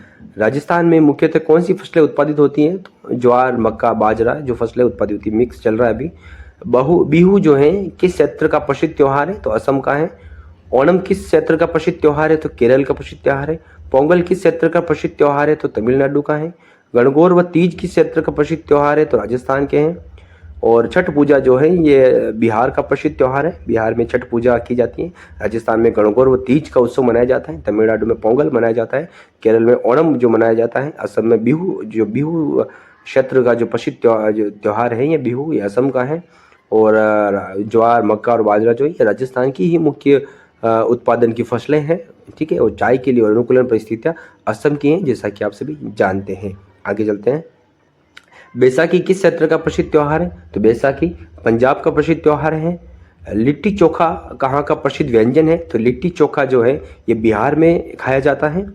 ढोकला और खम्मण जो है ये कहाँ का है? तो ढोकला और खम्मण जो है गुजरात का प्रसिद्ध व्यंजन है। दाल बाटी और चूरमा जैसा आप सभी परिचित हैं, राजस्थान का प्रसिद्ध व्यंजन है। इडली और डोसा जो है ये दक्षिणी भारत का है। साउथ इंडिया के अंदर इडली डोसा ज़्यादा खाया जाता है। हमारा राष्ट्रीय चिन्ह कौन सा है? अशोक स्तंभ है हमारा राष्ट्रीय चिन्ह। और हमारा राष्ट्रीय गीत कौन सा है? तो हमारा राष्ट्रीय गीत वंदे मातरम है। ये सभी सामान्य से प्रश्न हैं। सभी प्रश्न L1 के लिए भी काफ़ी उपयोगी हैं। ठीक है, तो L1 वाले भी ये क्लास ले सकते हैं। आप L2 वाले जो भी पढ़ रहे हैं, आप L1 के जो बच्चे आपसे मिलने वाले हैं, तैयारी करते हैं, उनको ये क्लास आप भेज सकते हैं, जो उनको भी NCERT का ज़्यादा से ज़्यादा फ़ायदा मिले। ठीक है, इसी कड़ी में अपन आगे चलते हैं और इसी प्रकार के काफ़ी महत्वपूर्ण और उपयोगी प्रश्न आपको मिलते रहेंगे। हमारा राष्ट्रगान कौन सा है? तो जन गण मन जो है हमारा राष्ट्रगान है। हमारा राष्ट्रीय पुष्प कौन सा है? कमल है। हमारा राष्ट्रीय पक्षी कौन सा है? तो मोर है। हमारा राष्ट्रीय पशु कौन सा है? तो बाघ है। हमारा राष्ट्रीय ध्वज कौन सा है? तो तिरंगा है। हमारा राष्ट्रीय खेल कौन सा है? तो हॉकी है। और हमारी राष्ट्रीय जो मुद्रा है वो क्या है? करेंसी क्या है हमारी? तो हमारी करेंसी रुपया है। ठीक है, तो सभी ये जो राष्ट्रीय महत्व जो है कि जो संबंधित प्रश्न अपन ने बात की है, ये भी आपके रीट के सिलेबस जो है सामान्य ज्ञान से संबंधित जो 50 प्रश्न आते हैं आपके, उसमें लगता है, तो ये उसके अंदर भी काम आएंगे आपके। ठीक है, NCERT का फैक्ट है सारा का सारा। ठीक है, आगे हमारा बाजार पाठ का नाम है। पहला, वस्तु के बदले में वस्तु देकर आवश्यकता की पूर्ति करना क्या कहलाता है? तो वस्तु विनिमय कहलाता है। वस्तु के बदले पैसे देकर आवश्यकता की पूर्ति करना क्या कहलाता है? तो मुद्रा विनिमय कहलाता है। इकोनॉमी के प्रश्न भी हैं, देखो शुरू हो गए। वह व्यापारी जो उत्पादन से बड़ी मात्रा में सामान खरीद कर छोटे व्यापारियों को बेच देते हैं क्या कहलाते हैं? थोक व्यापारी कहलाते हैं। आगे, वह व्यापारी जो वस्तु को अंतिम उपभोक्ता को बेचते हैं वो क्या कहलाता है? तो खुदरा या फुटकर व्यापारी उसे कहते हैं। जो हमारे घर के पास जो किराने की दुकान होती है वो खुदरा या कहें फुटकर व्यापारी होते हैं। और भारत के सभी जो बैंक हैं किसके निर्देशन में काम करते हैं? तो ये RBI के निर्देशन में काम करते हैं। और RBI का पूरा नाम पूछे तो reserve bank of India, Hindi में कहें तो भारतीय रिजर्व बैंक। ठीक है, यह सभी महत्वपूर्ण प्रश्न है, इकोनॉमिक्स से संबंधित प्रश्न है और कक्षा 6 के बारे में अध्ययन कर रहे हैं अभी अपन। आगे चलते हैं इसी कड़ी के अंदर। ATM का मशीन का पूरा नाम बताइए। तो ATM मशीन का पूरा नाम आप सभी जानते हैं, ऑटोमेटिक टेलर मशीन। ठीक है, परिवार के सदस्यों के सहयोग से चलने वाला उद्योग कौन सा होता है? तो कुटीर उद्योग। जो कुटीर उद्योग है ये परिवार के सहयोग से चलता है। लगभग 20 व्यक्तियों के द्वारा चलाया जा रहा उद्योग किस श्रेणी के अंतर्गत आता है? तो लघु उद्योग कहते हैं। अगला अध्याय, सहकारिता व उपभोक्ता संरक्षण। संगठित रूप से व्यक्ति जब आपसी सहयोग के लिए कार्य करते हैं तो उसे क्या कहते हैं? उसे सहकारिता कहा जाता है। ठीक है, सहकारिता का मूल मंत्र क्या होता है? तो सहकारिता का मूल मंत्र होता है एक सबके लिए और सब एक के लिए। सहकारिता और उपभोक्ता संरक्षण जो है ये भी आपके सिलेबस के अंदर लगता है। तो ये सारे प्रश्न को आप अच्छे से देखें और कोई प्रश्न आपको महत्वपूर्ण लगता है तो उसका आप साथ साथ में स्क्रीनशॉट लेते चलिए या नोटबुक के अंदर लिखते चलिए। ठीक है, आगे चलते हैं। एक प्राथमिक सहकारी समिति के गठन के लिए कम से कम कितने सदस्यों का होना आवश्यक है? तो 15 सदस्यों का होना आवश्यक है। जब कोई व्यक्ति किसी सेवा या वस्तु को खरीदता है तो कहलाता है, तो उसे उपभोक्ता कहा जाता है। उपभोक्ता के अधिकारों की रक्षा के लिए कौन से कानून का प्रावधान है? तो इसके लिए उपभोक्ता संरक्षण अधिनियम 1986 का प्रावधान है। जिला उपभोक्ता मंच पर कितने रुपए तक की शिकायत की जा सकती है? तो जिला उपभोक्ता मंच पर 20 लाख रुपए तक की शिकायत की जा सकती है।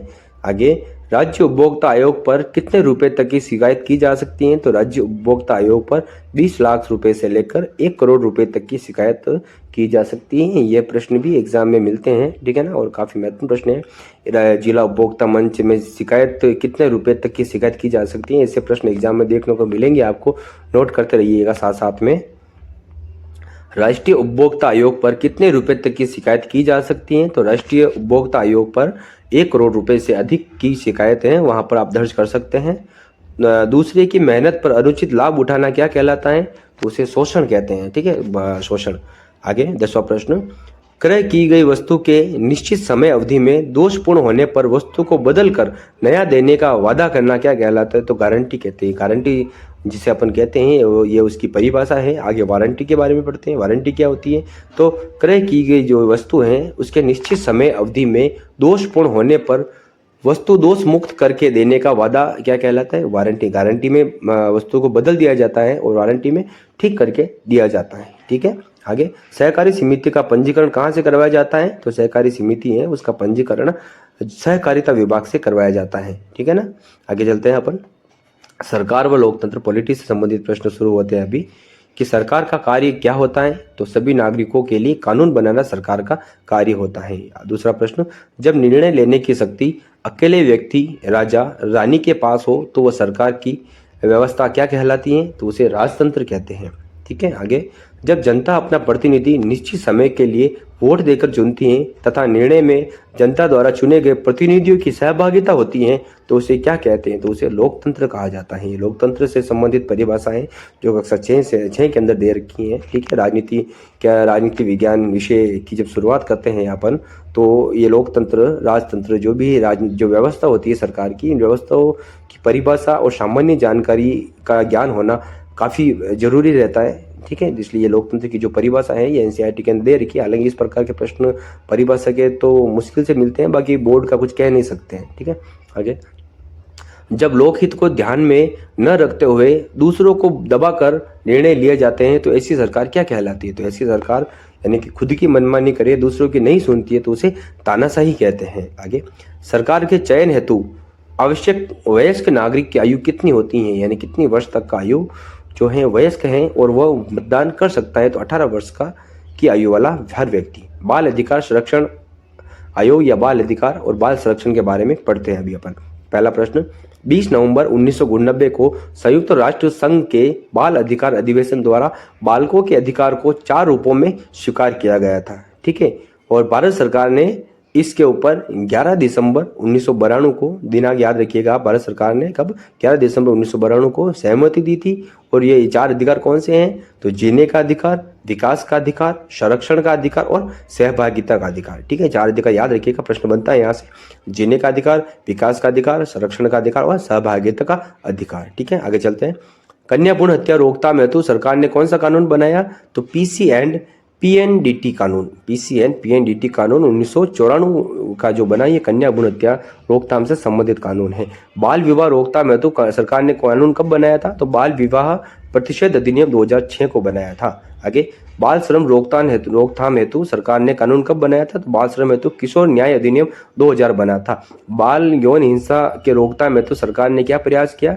तो लैंगिक अपराधों से बालकों का संरक्षण अधिनियम 2012 बना था, जिसे आप पोस्को के नाम से भी कहते हैं, ठीक है ना। ये पोस्को 2012 है।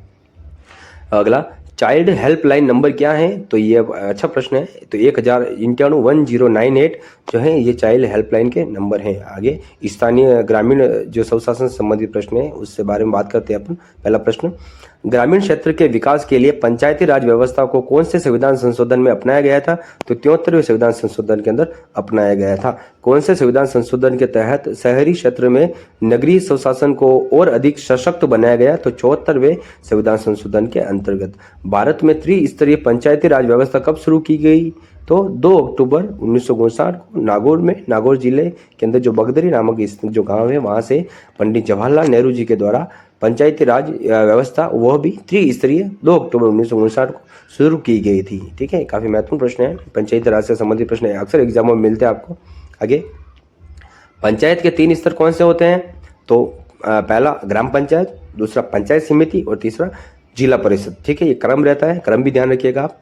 ग्राम पंचायत की सबसे छोटी इकाई कौन सी होती है? तो ग्राम पंचायत की सबसे छोटी इकाई वार्ड सभा होती है। आगे, ग्राम पंचायत का मुखिया कौन होता है? तो ग्राम पंचायत का मुखिया सरपंच होता है। 7वां प्रश्न, ग्राम पंचायत में क्रियान्विति के लिए सरकारी कर्मचारी कौन होता है? तो ग्राम सेवक जो है, वीडियो जो कहते हैं, वो होता है। आगे, ग्राम पंचायत के कार्य कौन से हैं? तो ग्राम पंचायत के कार्यों के बारे में अभी अपन जानते हैं, जो भी महत्वपूर्ण ग्राम पंचायत के कार्य है, जिसे कथन वाले प्रश्न अक्सर बनते हैं, कथन सत्य असत्य का, उसके बारे में चर्चा करते हैं। तो पहला कार्य क्या है कि शुद्ध स्वच्छ पेयजल, सफाई व सार्वजनिक स्थानों पर प्रकाश की व्यवस्था करना, ये इसका ग्राम पंचायत का पहला कार्य है। आगे, दूसरा, सड़क, नालियां एवं विद्यालय भवन का निर्माण करना, महात्मा गांधी नरेगा एवं अन्य जो रोजगार कार्यक्रम है उसका संचालन करना। तीसरा कार्य, वार्षिक मेलों, हॉट बाजार, मनोरंजन के कार्यक्रमों का आयोजन व व्यवस्था करना। चौथा कार्य, स्वास्थ्य सेवा उपलब्ध करवाना। आगे, जन्म व मृत्यु पंजीकरण करना। आगे, नए आवासीय भवनों के निर्माण के लिए भूमि आवंटन करना, वृक्षारोपण करना, चरवाहा भूमि का विकास व बंजर भूमि के सुधार हेतु प्रयास करना। ठीक है, ये सारे प्रश्न हैं, इसमें असत्य कथन सत्य असत्य का प्रश्न बनता है, इसलिए ये आपको अच्छे से देखने चाहिए। आगे 9वां प्रश्न, ग्राम सचिवालय में ग्रामीणों की सहायता सरकारी कर्मचारियों सहित सरपंच कब उपस्थित रहता है? तो ये महीने में 4 बार उपस्थित रहता है। कब? 5, 12, 20, 27 तारीख को, ये 4 दिनांक हैं, 5, 12, 20 और 27 तारीख को सरपंच सहित जो ग्राम सचिवालय हैं लोग भी उपस्थित रहते हैं। ठीक है, 4 तारीखें थी। ओके, आगे चलते हैं अपन। आगे 10वां प्रश्न, पंचायत समिति का मुखिया क्या कहलाता है? तो पंचायत समिति का मुखिया प्रधान कहलाता है। 11वां प्रश्न, पंचायत समिति के कार्य कौन से हैं? अब पंचायत समिति के कार्यों के बारे में भी देखते हैं अपन। पहला कार्य, अपने क्षेत्र की पंचायतों के कार्य की समीक्षा व पर्यवेक्षण करना। दूसरा कार्य, किसानों के लिए उत्तम खाद व बीज की व्यवस्था करना। तीसरा कार्य, प्रारंभिक शिक्षा की व्यवस्था करना। और चौथा कार्य, सरकारी योजनाओं का क्रियान्वयन करवाना। ठीक है, ये जो कार्य दे रखे हैं इसको आपको ध्यान रखना चाहिए। इसमें क्या होता है कि 3 कार्य ये देते हैं, चौथा कार्य अलग से दे देते हैं, फिर उसमें असत्य कथन पूछा जाता है, तो वहां पर गलत नहीं हो, इसलिए आपको इन जो भी लाइनें दे रखी है इसको बार बार पढ़ना चाहिए, क्योंकि एनसीईआरटी के फैक्टों से ही प्रश्न बनते हैं। ठीक है, आगे पंचायत समिति के कार्य के लिए सरकारी अधिकारी क्या होता है? तो वीडियो होता है। ठीक है, खंड विकास अधिकारी होता है। अगला प्रश्न, जिला परिषद का मुखिया कौन होता है? तो जिला परिषद का मुखिया जिला प्रमुख होता है। और जिला परिषद के कार्य क्या होते हैं देख लीजिए। यह ग्राम पंचायत व राज्य सरकार के बीच की कड़ी का कार्य करता है। ठीक है, पंचायत समिति के कार्यों की सामान्य देखभाल करती हैं जिला परिषद। ठीक है, आगे संपूर्ण जिले के विकास की योजना बनाती हैं। बहुत बढ़िया। आगे जिले में होने वाले जो विकास कार्य होते हैं उसकी समीक्षा व पर्यवेक्षण भी करती हैं ये जिला परिषद। ये 4 कार्य हैं, याद रखिएगा। जिला परिषद के कार्यों के सहयोग के लिए कौन सी सरकारी अधिकारी कार्यरत होता है? तो मुख्य कार्यकारी अधिकारी जिसे सीईओ अपन कहते हैं। ये जिला परिषद में जो कार्य हैं, कार्य के सहयोग के लिए गवर्नमेंट अधिकारी होता है, सीईओ जिसे अपन कहते हैं, मुख्य कार्यकारी अधिकारी। ठीक है, आगे चलते हैं अपन। 20,000 से अधिक तथा 1 लाख से कम जनसंख्या वाले क्षेत्र में कौन सी स्वशासन व्यवस्था कार्य करती है? तो वहां पर नगर पालिका काम करती है। आगे 1 लाख से अधिक परंतु 5 लाख से कम जनसंख्या वाले क्षेत्र में कौन सी स्वशासन व्यवस्था कार्य करती है? तो वहां नगर परिषद कार्य करती है। 5 लाख से अधिक जनसंख्या वाले क्षेत्र में कौन सी व्यवस्था कार्य करती है? तो वहां नगर निगम काम करता है। आगे नगर पालिका का मुखिया क्या कहलाता है? तो नगर पालिका जो है उसका मुख्य अध्यक्ष कहलाता है। और नगर परिषद का मुखिया जो है वह सभापति कहलाता है। ये जो नगरीय स्वशासन से संबंधित प्रश्न है ये अक्सर एग्जाम में देखने को मिलते हैं। वो काफी सरल से प्रश्न होते हैं, पर क्या होता है कि कंफ्यूजन आ जाता है जब सरल प्रश्न हमारे सामने होता है, तो क्योंकि सभी आंसर हमें एक जैसे ही लगते हैं। उसका कारण है कि हम रिवीजन बार बार नहीं कर पाते हैं, इसलिए आपको एनसीईआरटी के जो भी 1 लाइनर होते हैं उसका बार बार रिवीजन करना चाहिए। ठीक है, आगे चलते हैं इसी प्रकार के महत्वपूर्ण प्रश्नों की ओर। नगर निगम का मुखिया क्या कहलाता है? तो मेयर या महापौर कहलाता है। इन सभी शहरी और ग्रामीण संस्थाओं का कार्यकाल कितना होता है? तो 5 वर्ष का कार्यकाल होता है इन सभी ग्रामीण या शहरी जो संस्था है उनका। आगे तीनों शहरी संस्थाओं के कार्य कौन से होते हैं जो अनिवार्य कार्य होते हैं? तो तीनों का अनिवार्य कार्य देखो, शहर के लिए शुद्ध पानी की व्यवस्था करना सभी को करना है। सड़कों पर रोशनी व सफाई की व्यवस्था। ठीक है, आगे जन्म व मृत्यु का पंजीकरण कराना और दमकल की व्यवस्था करना। ये जो कार्य बताए मैंने अभी 4, ये अनिवार्य कार्य होते हैं। और ये जो तीनों जो शहरी संस्थान है इन तीनों को करना बहुत ही जरूरी रहता है। ये तीनों कार्य इन्हीं के लिए होते हैं। ठीक है, अनिवार्य कार्य से संबंधित प्रश्न भी एग्जाम में एक बार पूछा गया है। ठीक है, आप पुराने PYQ जो प्रश्न होते हैं उसको उठाकर आप देखिए और आप उसमें आपको पता लगेगा कि ये सारे प्रश्न एनसीईआरटी से ही उठाए गए थे। आगे चलते हैं अपन। ऐच्छिक अनिवार्य कार्य यानी कि ऐच्छिक कार्य होते हैं जिसमें सार्वजनिक पार्क बनवाना, दूसरा स्टेडियम बनवाना, तीसरा वाचनालय व पुस्तकालय का निर्माण करवाना, चौथा वृक्षारोपण करवाना, 5वां दमकल की व्यवस्था करना। ये ऐच्छिक अनिवार्य कार्य होते हैं। ठीक है, 24वां प्रश्न अगला। मतदाता द्वारा चुना गया पदाधिकारी क्या कहलाता है? तो निर्वाचित कहते हैं उसको। निर्वाचित का मतलब जो चुन के आता है। ठीक है, और पदाधिकारियों द्वारा नियुक्त जो व्यक्ति होता है उसे क्या कहते हैं? उसे मनोनीत व्यक्ति कहते हैं। ठीक है, मनोनीत व्यक्ति कौन होता है? जिसे नियुक्त किया जाता है अधिकारियों द्वारा, और जो मतदाताओं के द्वारा चुन कर आता है उसे निर्वाचित कहते हैं। तो निर्वाचित और मनोनीत के अंदर जो अंतर है वो अंतर यहाँ आपको यहाँ से स्पष्ट हो जाएगा। ठीक है, इसी प्रकार आगे वो चलते हैं और अच्छे प्रश्न। जिला प्रशासन और न्याय व्यवस्था। जिला प्रशासन व न्याय व्यवस्था। राजस्थान में कितने संभाग है? तो 7 संभाग। पुराने डाटा है। एनसीईआरटी का डाटा है, नया डाटा जो है अभी इसमें किताब एनसीईआरटी में अपडेट नहीं है अभी तक, ठीक है। तो राजस्थान में कुल कितने जिले हैं, तो उसमें 33 जिले थे। जिला प्रशासन अपने जिलों के लोगों के लिए क्या क्या करती है, तो कार्य करता है। पहला, शांति व कानून व्यवस्था बनाए रखता है। दूसरा, भू अभिलेख संधारित करना, राजस्व प्राप्त करना, ठीक है। रसद व अन्य सामग्री संबंधी व्यवस्था करना। चौथा, शिक्षा, चिकित्सा, स्वास्थ्य, पेयजल, बिजली एवं यातायात संबंधी जो व्यवस्था करना, ये सभी जो कार्य है ये जिला प्रशासन द्वारा अपने जिले के लोगों के लिए कार्य किए जाते हैं। काफ़ी महत्वपूर्ण प्रश्न बनते हैं यहाँ से। प्रश्न सरल लगते हैं अपन को जो यहाँ से बनेंगे, बाकी इसमें जो असत्य कथन डाल दिया जाता है वह हमें पता नहीं पड़ पाता है, इसलिए बार बार रिविजन करना पड़ता है। आगे छठा प्रश्न, जिले के विकास के लिए विभिन्न योजनाएं बनाना और उन्हें लागू करना, ये इसकी योजना है। जो कार्य है उससे संबंधित विभिन्न संवैधानिक संस्थाओं के चुनाव संपन्न करवाना, प्राकृतिक आपदाओं से बचाव व राहत कार्य करना, जनता व सरकार के बीच कड़ी का कार्य करना, पंचायती राज व्यवस्था व जिला प्रशासन के मध्य समन्वय स्थापित करना, व अंतिम कार्य जन समस्याओं को सुनना व उसका निराकरण करना, ये सभी कार्य होते हैं, ठीक है। काफी महत्वपूर्ण प्रश्न बनते हैं यहाँ से। आगे अगला प्रश्न, जिले में शांति व कानून व्यवस्था बनाए रखने की जिम्मेदारी किसकी होती है, तो ये जिला कलेक्टर की होती है, डीएम की होती है। कार्य जिम्मेदारी रहती है कि जिले के अंदर शांति और कानून व्यवस्था बनी रहे। अगला प्रश्न, जिले में पुलिस विभाग जो है किसके निर्देशन में कार्य करता है, तो जो पुलिस विभाग है ये पुलिस अधीक्षक के निर्देशन में कार्य करता है, जिसे आप एसपी के नाम से पहचानते हैं, तो ये उसका मुख्य कार्य रहता है। आगे, जिला मजिस्ट्रेट यानी कि कलेक्टर के अधीन उपखंड स्तर पर कौन कौन कार्य करता है, तो उपखंड मजिस्ट्रेट कार्य करता है, एडीएम जिसे कहते हैं, ठीक है। और जिला जो मजिस्ट्रेट है यानी कि कलेक्टर है उसके अधीन तहसील स्तर पर कौन कार्य करता है, तो तहसील स्तर पर एसडीएम कार्य करता है। और एसडीएम को आप हिंदी में तहसीलदार या कहे अपन कार्यपालक मजिस्ट्रेट भी कह सकते हैं, ठीक है। आगे, संपत्ति खरीदारी, विवाह, किराया और संविदा संबंधी जो विवाद है ये किस श्रेणी में आते हैं, तो ये दीवानी विवाद की श्रेणी के अंदर आते हैं, ठीक है।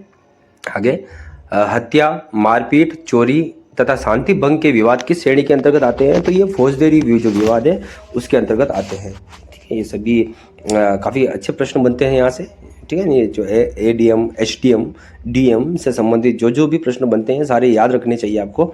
आगे चलते हैं, भूमि संबंधी विवाद में कृषि भूमि का उत्तराधिकारी, नामांतरण, खातेदारी, लगान आदि के विवाद किस श्रेणी के अंतर्गत आते हैं, तो यह सभी राजस्व विवाद के अंतर्गत आते हैं।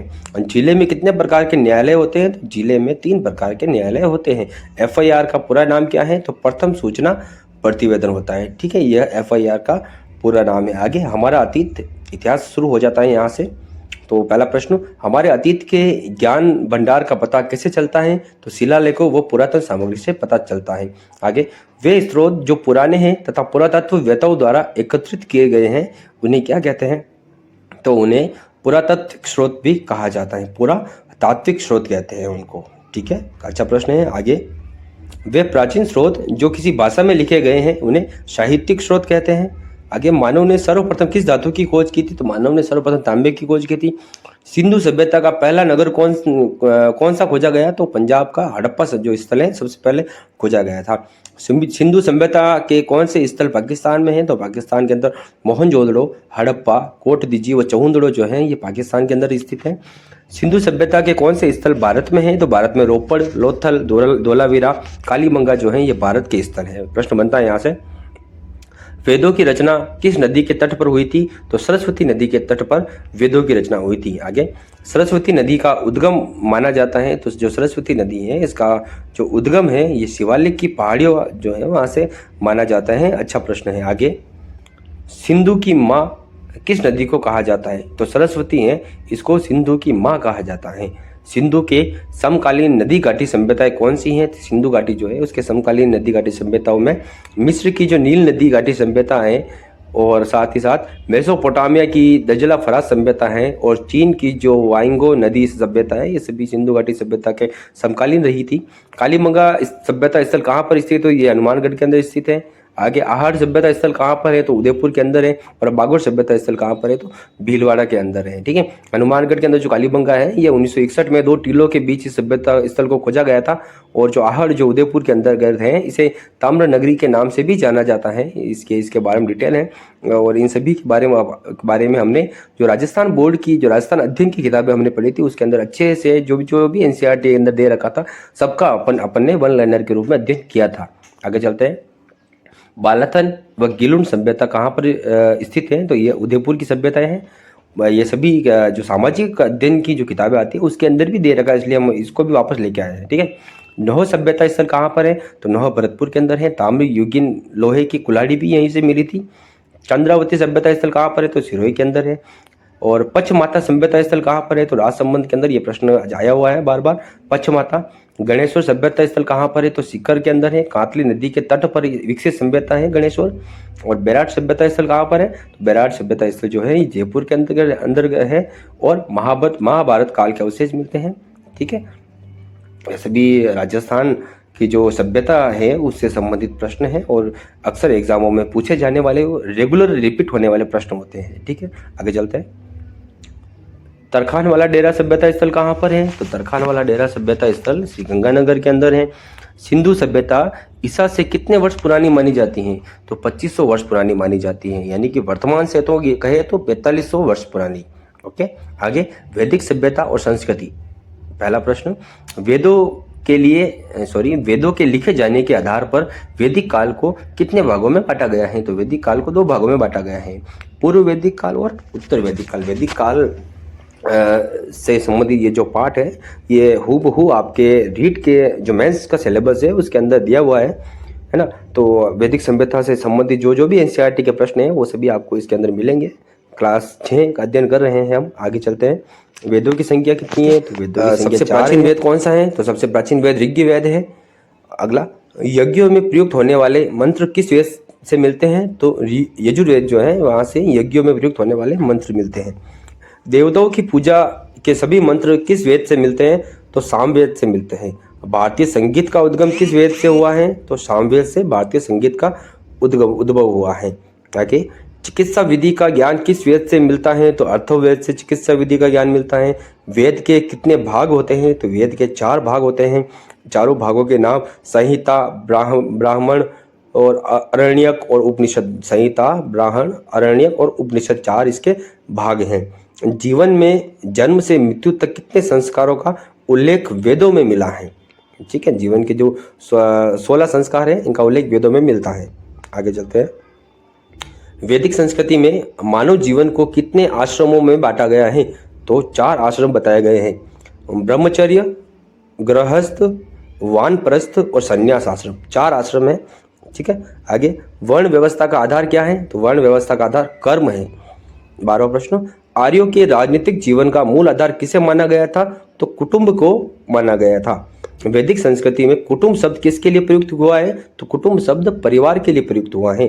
कुटुंबों से मिलकर क्या बनता है, तो कुटुंबों से मिलकर ग्राम बनता है। और ग्रामों से मिलकर क्या बनता है, तो ग्रामों से मिलकर विश्व बनता है। ठीक है, ये जो भी शब्द हैं, कुटुंब, परिवार, ग्राम और विश्व, और इनकी जो परिभाषा प्रश्न के रूप में आपको दी हुई है, आपको एज इट इज ऐसे ही याद रखनी है, क्योंकि ऐसे ही आपको एग्जाम में मिलेगी। ठीक है, आगे चलते हैं। 16वां, विश्व का मुखिया कौन क्या होता है, तो विश्व का मुखिया विश्वपति होता है। विश्व के समूह से किसका निर्माण होता है, तो विश्व के समूह से मिलकर बनता है जन। और जन का शासक क्या कहलाता है, तो जन का शासक जनपति या राजन कहलाता है। ठीक है, आगे आर्यों का मुख्य व्यवसाय क्या था, तो आर्यों का मुख्य व्यवसाय कृषि था। वैदिक काल में खिल्य भूमि किसे कहा जाता था, तो जो बंजर भूमि होती थी उसे खिल्य भूमि कहा जाता था। वैदिक सभ्यता में व्यापारी को क्या कहा जाता था, तो पणी। प्रश्न कई बार आज आया हुआ है ये भी, पणी। ठीक है, पणी किसे कहा जाता है, व्यापारी को पणी कहा जाता है, जो वैदिक काल के अंदर। ऋग्वेद में किस सिक्के के बारे में पता चलता है, तो ऋग्वेदिक काल में निष्क नामक सिक्के के बारे में जानकारी मिलती है।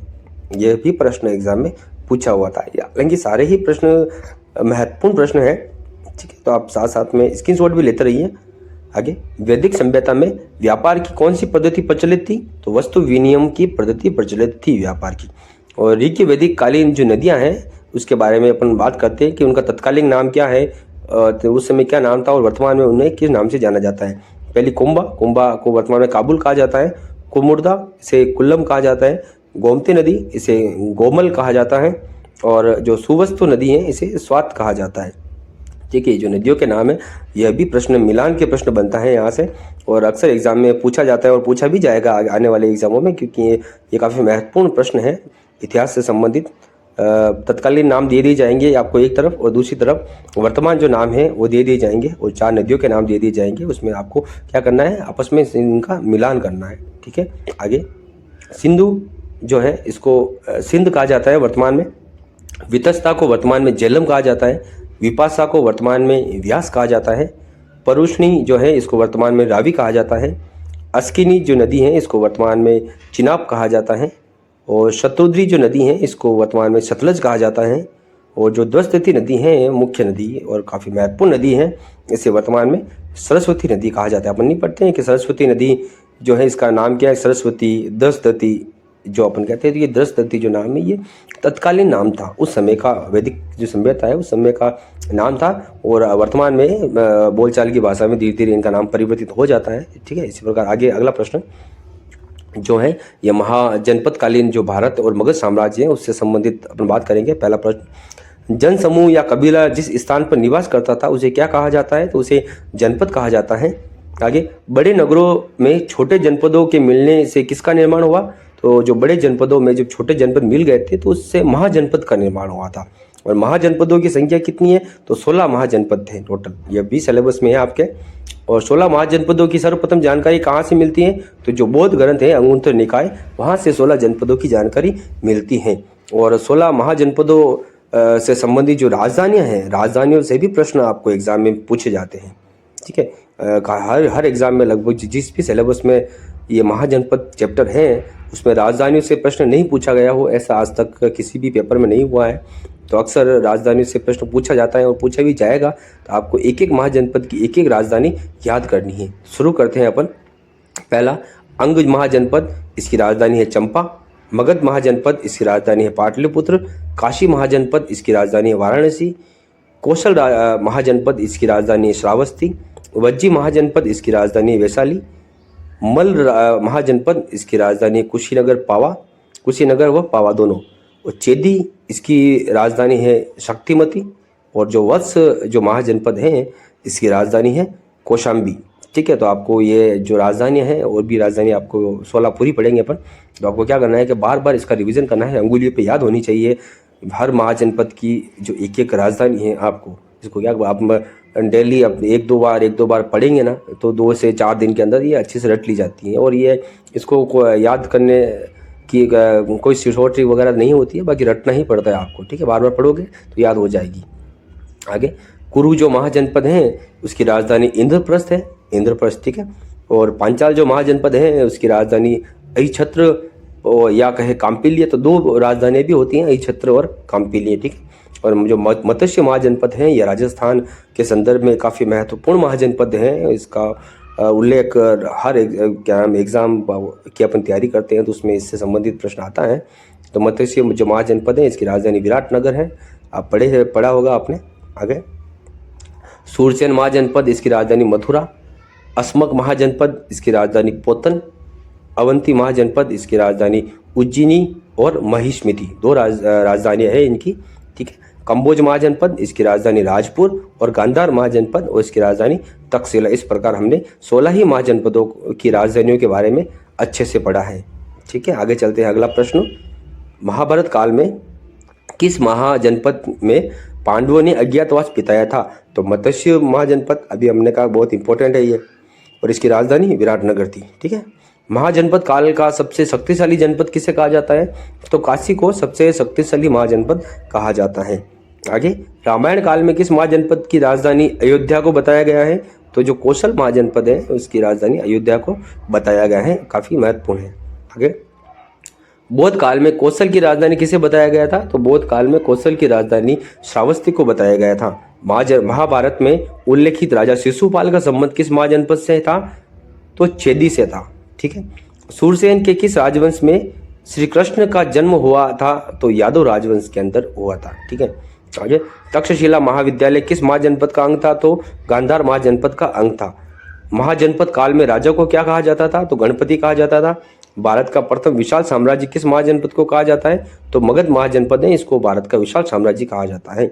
मगध की सेना के महत्वपूर्ण अंग कौन थे? तो जो हाथी है वो मगध की सेना का महत्वपूर्ण अंग रहा था। और अगला प्रश्न महत्वपूर्ण, मगध राज्य की प्रथम राजधानी क्या थी? तो मगध जो राज्य है उसकी प्रथम राजधानी गिरिवज्र रही थी।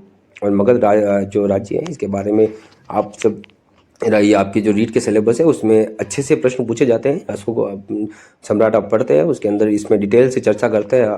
ठीक है, और अपन को जो भी एनसीईआरटी के अंदर फैक्ट मिलेगा उसको भी हम आपके सामने लेके आएंगे।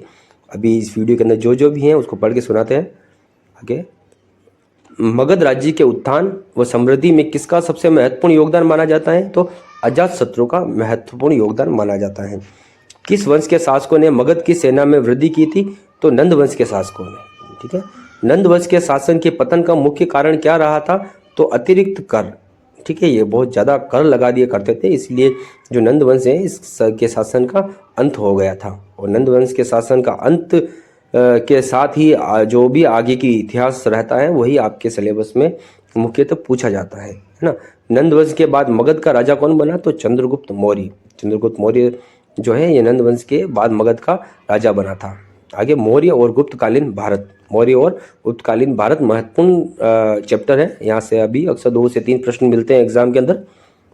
पहला प्रश्न, मौर्य काल का शासन क्या रहा था? तो 4वीं शताब्दी ईसा पूर्व से लेकर 2री शताब्दी ईसा पूर्व तक का टाइम रहा था। मौर्य साम्राज्य की स्थापना में महत्वपूर्ण योगदान किसका रहा था? तो आचार्य चाणक्य या कहे विष्णुगुप्त का। मौर्य साम्राज्य की स्थापना के समय किस राजा का शासन था? तो गणानंद का शासन था। आचार्य चाणक्य जो है कहाँ पर अध्यापन का कार्य करते थे? तो तक्षशिला विश्वविद्यालय के अंदर ये अध्ययन का कार्य करते थे। चाणक्य की प्रसिद्ध रचना कौन सी है? तो चाणक्य की या कहे कौटिल्य की या कहे जो है प्रसिद्ध रचना है उसका नाम अर्थशास्त्र है। चाणक्य को अन्य किस नाम से जाना जाता है? तो चाणक्य को कौटिल्य भी कहा जाता है। कौटिल्य चाणक्य सभी एक है। और जो चंद्रगुप्त मौर्य का राजा बनता है उसमें इन्हीं का मुख्य योगदान रहता है। ठीक है, सिकंदर के किस उत्तराधिकारी को चंद्रगुप्त ने बुरी तरह से पराजित किया था? तो सेल्यूकस को चंद्रगुप्त ने बुरी तरह से पराजित किया था।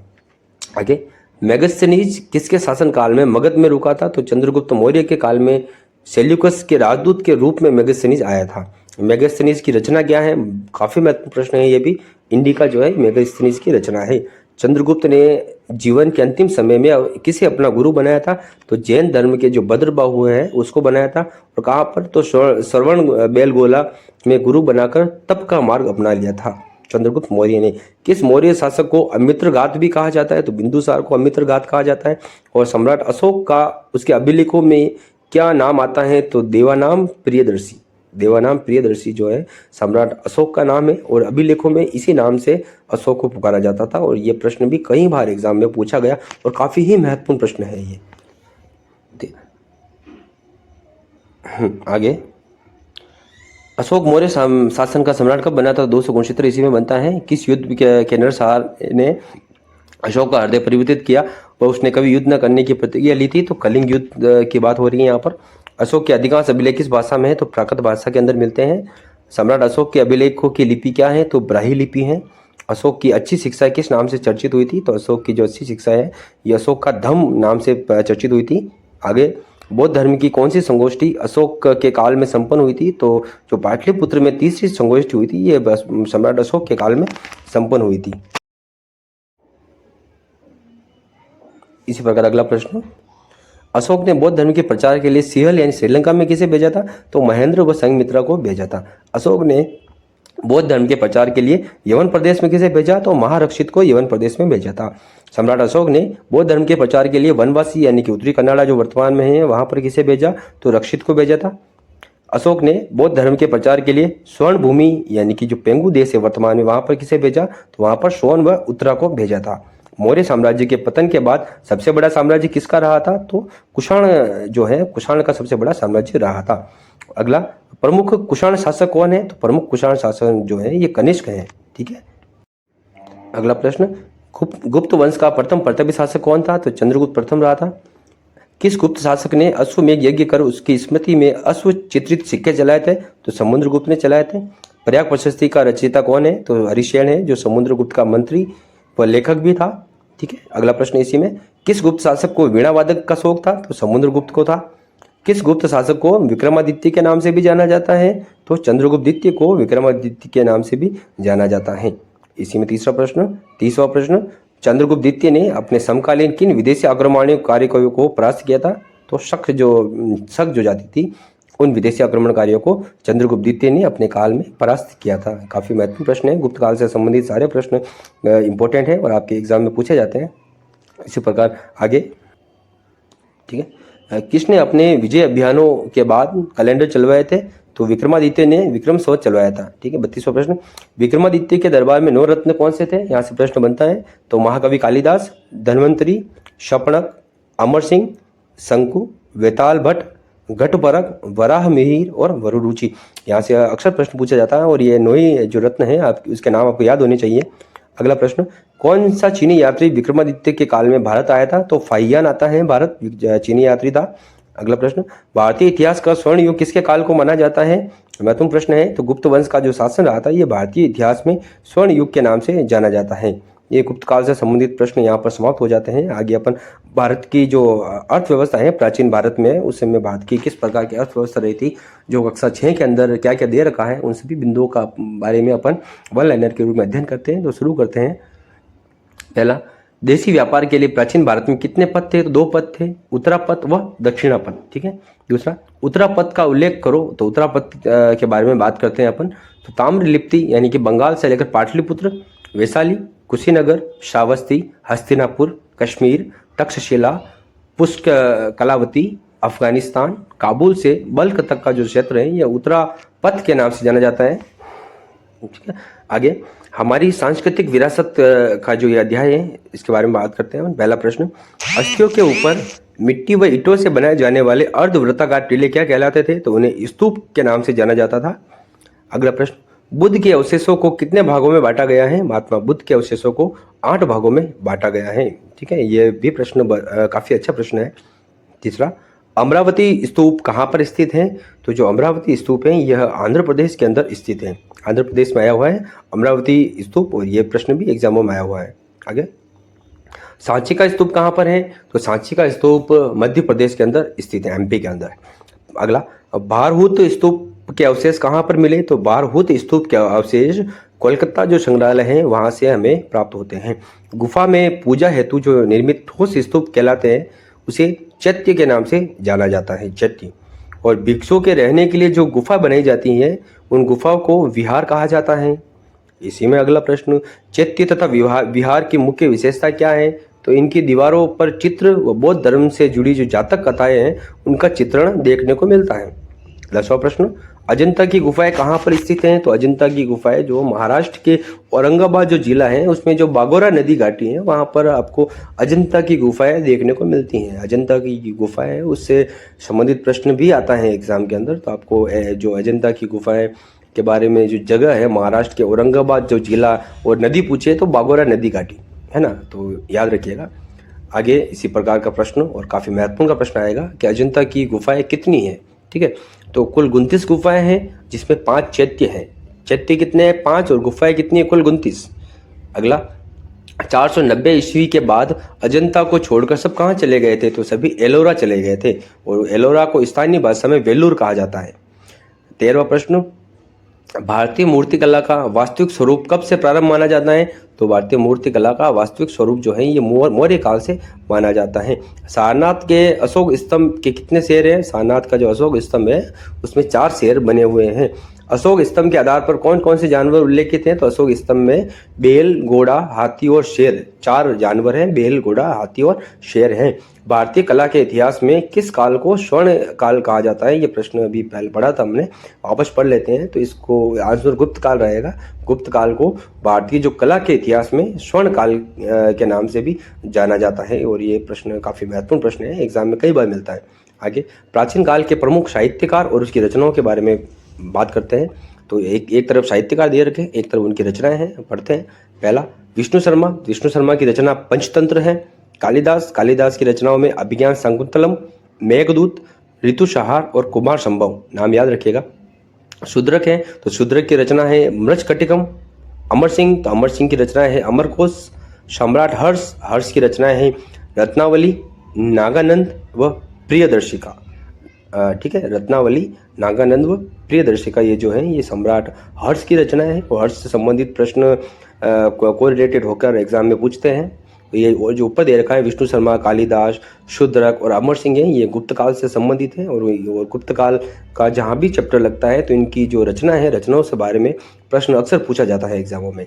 आगे बाणभट्ट, तो बाणभट्ट की रचना है हर्षचरित्र और इलांगरे आदिगल, इसकी रचना है शिल्पादिक्रम, तमिली रचना है ये।